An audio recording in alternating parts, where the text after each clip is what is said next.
So mga par, nagpasalamat nga pong Angas ng Pinas John Roel Casimero sa pagbati na ginawa sa kanyang birthday ng kanyang promoter na Psycho Lash at si Koki Kamida ng Kamida Promotion, kung saan mga boss dito na rin sinabi ni Casimero na ready na daw ito lumaban sa April. So ibig sabihin nito mga idol, confirm na ang laban ni Alas sa April sa boxing event ng Kamida Promotion sa Kyrgyzstan. At ganun pa rin mga idol, mapapalaban si Alas kasama ang number 1 fighter nila na si Yabuki, ang IBF Flyweight Champion, pero hindi pa na-disclose ni Alas mga idol kung sino ang kalaban nito sa April, kung ibibigay ba sa kanyang laban kontra kay Luis Neri o iba ang mga kalaban ni Casimero dito. At hindi lang si Koki Kamida ang bumati kay Alas mga idol, pati ang kapwa nito Pinoy boxer na si Carl Hamis Martin bumati din ng happy birthday sa dating Pinoy champion. Ibig sabihin lang nito mga idol, walang bilang talaga para kay Martin ang bangayan nila dati ni Alas, at malaki pa rin ang respeto nito sa kapwa nito Pinoy boxer at syempre kaibigan.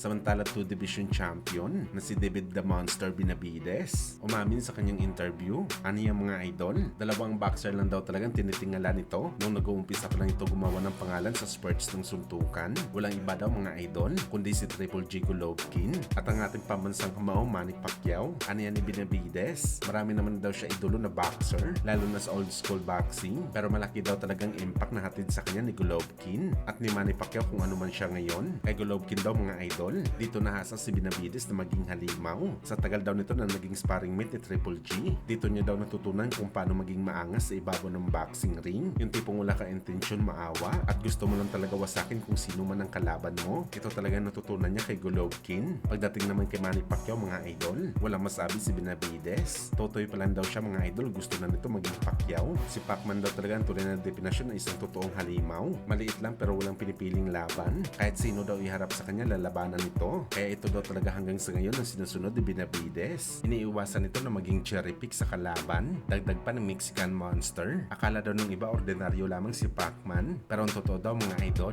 hindi daw ito normal na fighter. Isa daw talaga ito halimaw na tao na pumunta sa boxing sports. Kaya hanggang sa ngayon daw mga idol, dala-dala pa rin daw ni David Benavides ang natutunan nito kay Golovkin at Manny Pacquiao.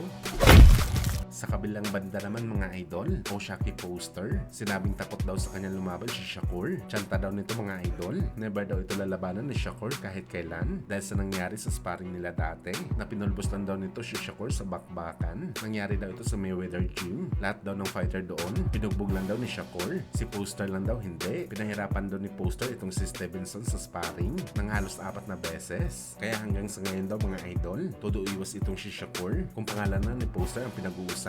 At duda pa nga ni Poster mga idol, binitawan daw ni Shakur Stevenson ang kanyang WBC lightweight title dahil alam daw nito na si Poster ang mandatory sa titulo. Wala daw rason para bitawan niya ang WBC.